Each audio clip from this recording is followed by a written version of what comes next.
आखिर क्यों हम जैसा बनना चाहते हैं वो ना बनकर हम कुछ और बन जाते हैं, इसका कारण हम आइए जानते हैं गौतम बुद्ध से।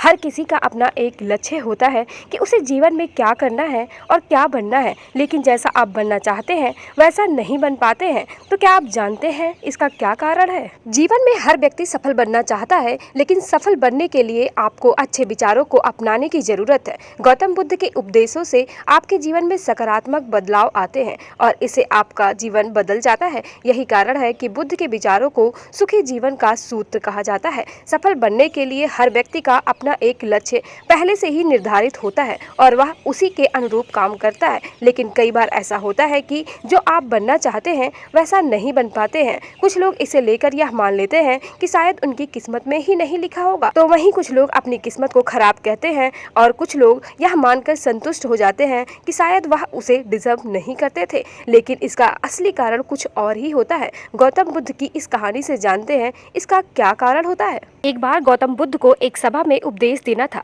सभा में करीब 100 से ज्यादा लोग उपस्थित थे और उनका इंतजार कर रहे थे। गौतम बुद्ध आए लेकिन बिना कुछ कहे ही चले गए। बुद्ध का ऐसा व्यवहार देखकर लोग हैरान रह गए, लेकिन किसी ने उनसे पूछा नहीं। अगले दिन फिर से सभा का आयोजन हुआ, लेकिन आज सभा में उपस्थित लोगों की संख्या घटकर 80 हो गई। आज भी बुद्ध ने ऐसे ही किया। सभा में आए लेकिन कुछ बोले ही चले गए। आज भी लोग हैरान हुए, लेकिन बुद्ध से किसी ने कुछ पूछा तक नहीं। अगले दिन फिर से सभा का आयोजन हुआ और लोगों की संख्या घटकर अब 50 हो गई थी। बुद्ध फिर से सभा में आए और बिना कुछ बोले चले गए। आज भी बुद्ध से किसी ने कोई प्रश्न नहीं किया। अगले दिन फिर से सभा का आयोजन हुआ और इस बार लोगों की संख्या केवल 30 थी। आज भी बुद्ध बिना कुछ बोले मुस्कुराकर चले गए। आप कहानी को सुनते हुए इरिटेट हो गए होंगे और सोच रहे होंगे कि आखिर बुद्ध को कुछ बोलना नहीं तो फिर बार बार सभा का आयोजन क्यों कर रहे हैं। ठीक इसी तरह सभा में मौजूद लोगों को भी गुस्सा आ रहा था, लेकिन इसका जवाब जानने के लिए आपको धैर्य रखना होगा।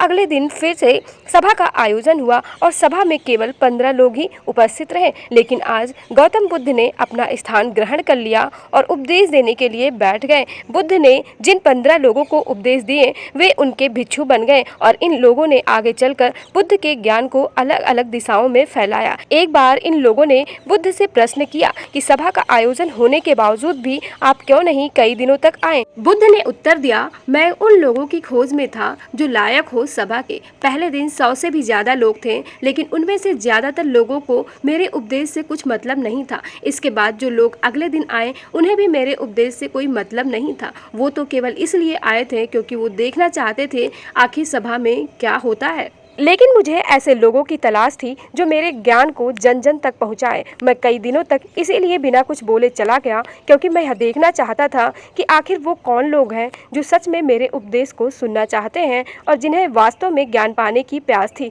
ऐसे लोग ही रोज आए। गौतम बुद्ध कहते हैं, जिनके भीतर धैर्य था उन्हें मुक्ति का मार्ग मिला, और जो लोग जल्दबाजी में थे, जो घर पर बैठे हुए हैं, बुद्ध कहते हैं कि जिन लोगों को धैर्य का गुण होता है वे जीवन में कुछ भी पा सकते हैं। फिर चाहे आपका लक्ष्य कुछ भी हो, बिना धैर्य के कोई सफलता के लक्ष्य तक नहीं पहुंच सकता है। आज भागदौड़ वाली जिंदगी में धैर्य नहीं है। सभी में जल्दबाजी और शीघ्र अति शीघ्र किसी कार्य को करने की होड़ मची हुई है, लेकिन गौतम बुद्ध बताते हैं कि अपने भीतर धैर्य को कैसे बढ़ाएं। बुद्ध कहते हैं कि निरंतर अभ्यास से हम अपने अंदर धैर्य को बढ़ा सकते हैं। यानी आप जो बनना चाहते हैं उसके लिए धैर्य की आवश्यकता है। अब तक तो आप समझ ही गए होंगे कि आपको क्या करना है, अपने धैर्य को कैसे बनाए रखना है किसी भी चीज को पाने के लिए। धन्यवाद।